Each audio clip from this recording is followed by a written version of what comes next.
days. I got swimming this morning to start it off. It was I had that dinner date last night, so I'm definitely feeling a little bit. I'm glad I got to be somewheres because I'm tired. But I'm going. So this is where the group energy thing comes in great, because on a day like this when I'm tired, it pays that I have to show up at a master's swim, because it would be a serious half-ass workout I would do today if I didn't come up with an excuse to skip it all together. So group energy power. And I'm already feeling better though. Just once I got out of the house, I drank one of those cold coffees, and I'm moving in the direction, and you just, I don't know, you start to wake up, you just start getting some momentum. And these are the type of days when you find out how bad you want it, because these days when you don't feel like it is what separates the men from the boys.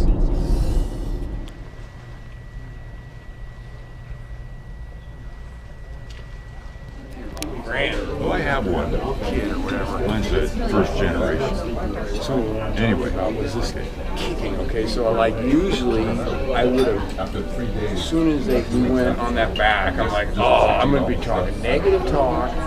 Why am I doing this? You never flip on your back in the English Channel, And I said, you know what? Work, because Mark's told me it's good for your kick on the back. Is that true?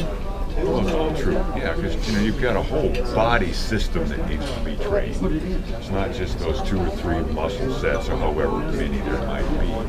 But the more you train the other muscles and stretch out the other ligaments, tendons, more stronger, more flexible, and more responsive everything else is going to be. But I think in your case, and that's interesting stuff. But I think in your case, the bigger deal is getting comfortable in the water to the point where you can relax, which will allow you to float, which will reduce the resistance, which will basically let you swim longer. So by getting on my back, I can start getting comfortable on my back. That's going to help my freestyle. Because I will tell you what, I'm so uncomfortable on my back. Like about these sets, by the time we started that second set, I was nauseous, man. I was like, she said, because I stood up, and she goes, keep going, don't quit. And I go like, well, if you want me to throw up, okay. But I wonder if that is just either I'm not used to being on my back at all. Yeah. Or, just I'm tensing up. Oh, you're on my back. Your core's all tense, your body's all and I was like literally like nauseous. You were kicking like crazy there for a while. So completely overdoing it. Really? Which is not a sustainable pace. We're in this thing for the long run.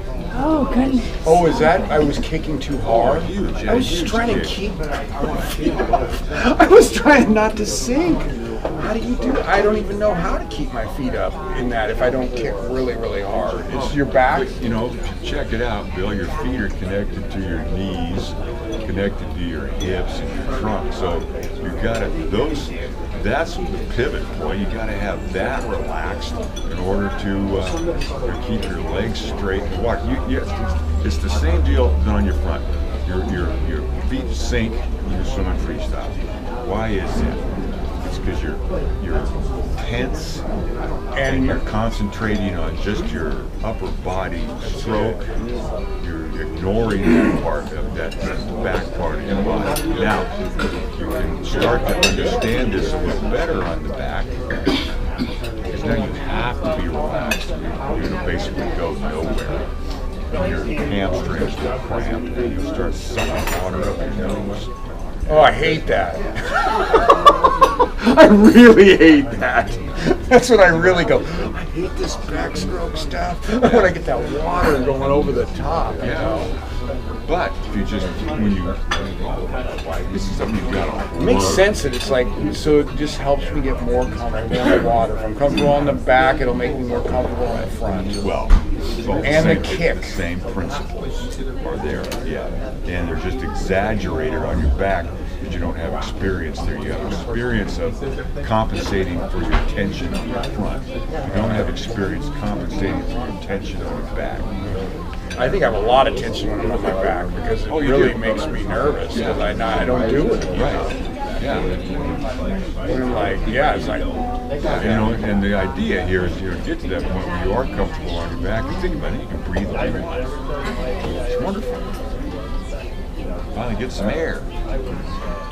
All right, heading out for my second workout of the day, a 1 hour walk run. It's been a little rainy today, which is good for the fire, but looks like it's looking better out. Halfway through my run walk. Definitely not feeling it today. I don't know why, but not feeling it. Going about a minute or more slower on my walks and my runs. But I don't know, this is what makes you tough. Is when you finish these off and you just do the best you can do on these days, because not every day is sunshine and rainbows. Some of you just gotta grind it out, and this would be one of those. But sometimes I snap out of these things too, so where all of a sudden I'm in this funk and I can start picking it up. We'll see. All right.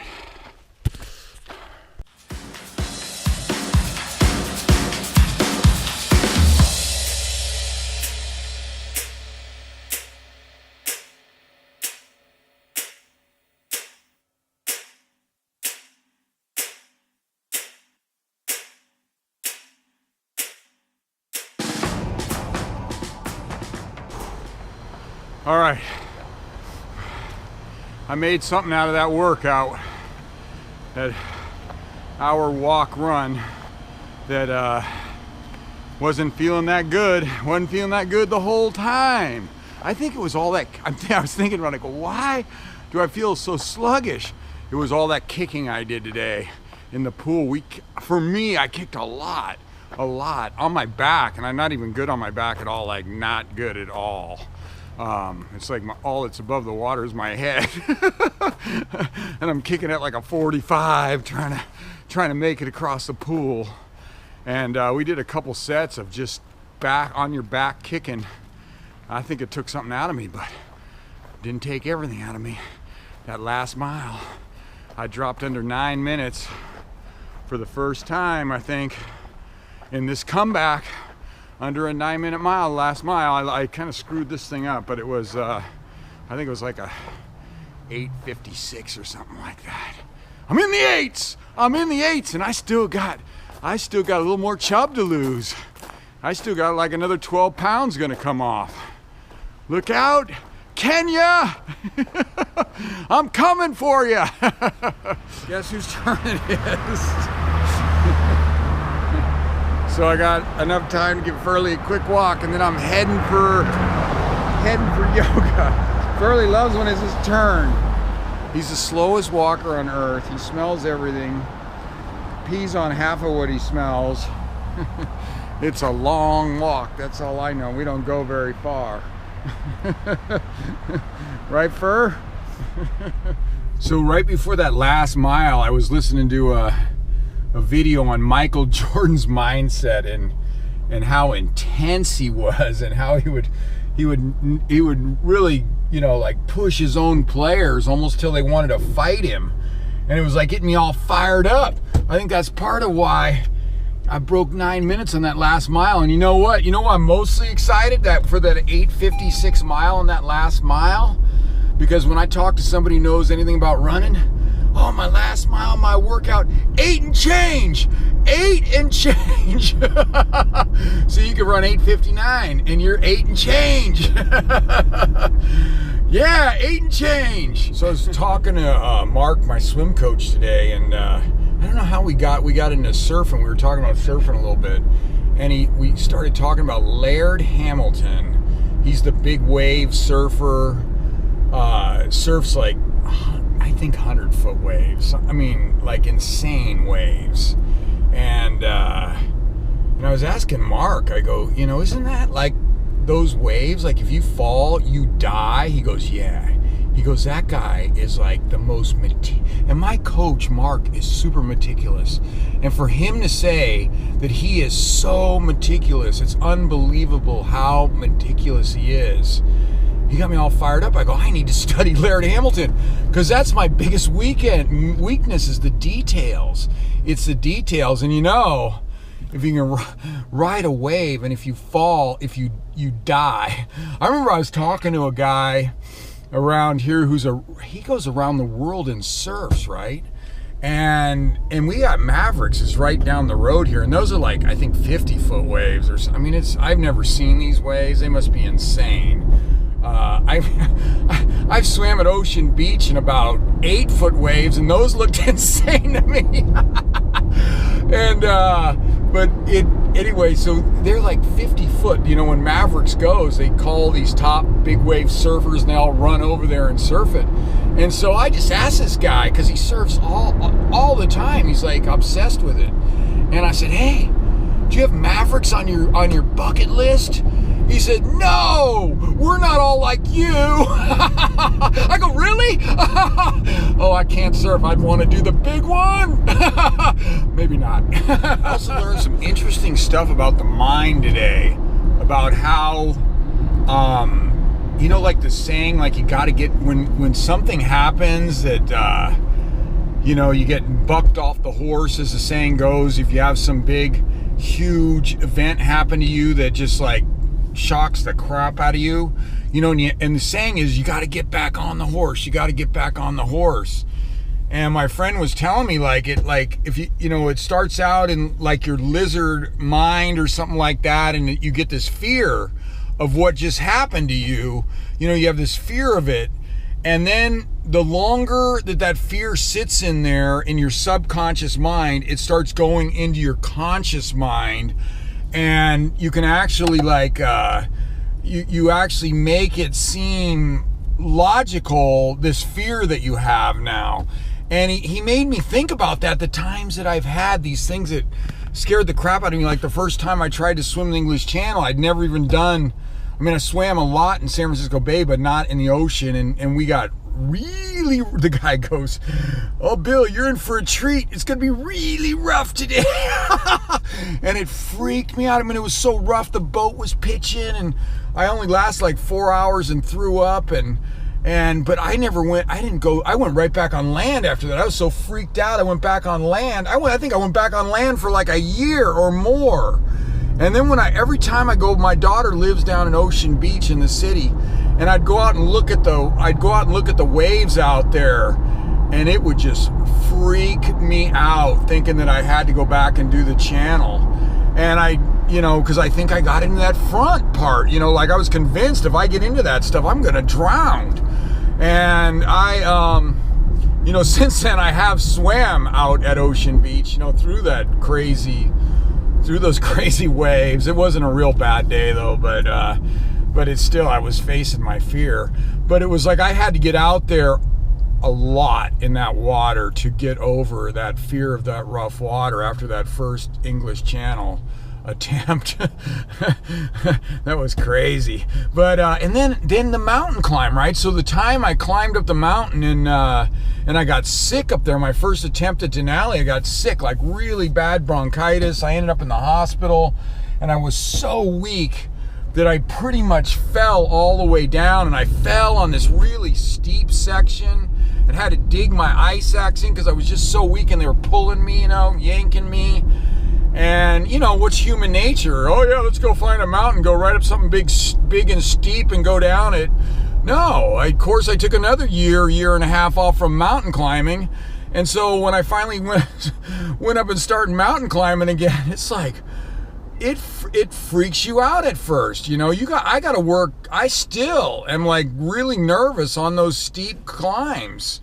and, you know, got in that frontal cortex, and it gets logical, you know, how steep this is. And if you fall, you're going to slide all the way down the mountain, and that's not good. There's usually usually big drop-offs. There's a place in Denali where if you fall, you slide a couple hundred yards, and it's right off the mountain. That's just on the parts I've made it up to. You know, it's like a 2,000-foot drop. That one would hurt. So anyway, that was interesting learning this today on this frontal cortex stuff. And I think the mountain climbing, I'm getting a little more relaxed all the time at it. But I'm going up. That's one of the reasons I'm going down to South America to climb Aconcagua. Then I'll go up to Shasta and do a lot of climbing there. And I just want to go up and down steep sections, up and down steep sections, up and down. Just like I did. I just kept getting in the rough water in San Francisco Bay, kept getting in the rough water. Every time there was a swim that went outside the Golden Gate, I would get in it. Every time, a windy day, I'm doing it. Every time, just keep getting in it, and the fear just starts to slowly drop. But I got to do that with the mountain climbing. I got to do the same thing till I get really relaxed on those steep sections, because it blows a lot of energy up there. You know, when you're stressed, it's not good. So today is Hatha yoga, which is a little more in the middle. It's not going to be that meditative, slow yin yoga where you, which I love, but it's this will be a little more strenuous today, but not like off the charts, but just a little bit more. All right, so I just got in my third workout a day, an hour of Hatha yoga, which I'm getting way, way better at these, where that would have killed me before. I think I can get my shoulders, you know, they do a lot of Hatha yoga does a lot of downward dog, and if you can get your shoulders aligned, you know, straight, and not be doing like a push-up, really makes it easier. And I'm getting better at that. My shoulders are getting looser. But we did do the pigeon pose again, and she wouldn't go for my fake. It was like, Bradley, get on your back. My hips, there's still a lot of potential to loosen those hips. The pigeon pose is it's like a hip pose, and I can't. I thought I was faking it, but she goes, on your back. I go, oh, I didn't fake it good enough today. Potential. I can get my hips a lot looser. When the hips get looser, I'm going to get faster. Geez, and I just did an 8 and change mile. Oh my goodness, what's going to happen when my hips get looser and I can do the pigeon pose legit? Kenyan power! All right, 8 o'clock at night, heading in for my fourth workout. I call this the quad. Anyway, I had to substitute in a power walk yesterday, and I missed my weightlifting, and I'm going to get it in tonight. So I'm going to have the quad. 24-hour fitness, here I come.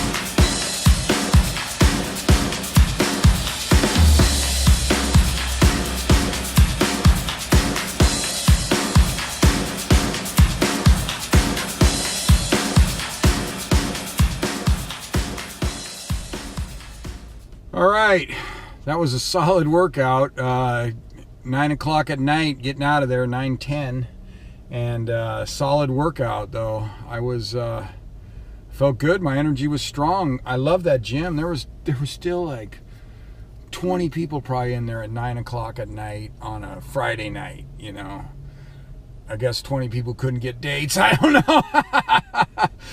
Anyway. I love when that energy's in there. You know, you don't get that feeling like you're, like somebody's vacuuming around there, trying to get out, close up. It's like, hey, 24 hours. I love that. We're open 24 hours. Come in whenever. Anyway, that was a great workout. I'm really happy with that for fourth workout of the day. The big quad. Early nine. Long day. All right. So somehow my fancy food log grew legs, but thank goodness I have a backup food log that I had to use. And my total on the backup food log, 1,720 calories today. So pretty awesome. Look at the force. The force!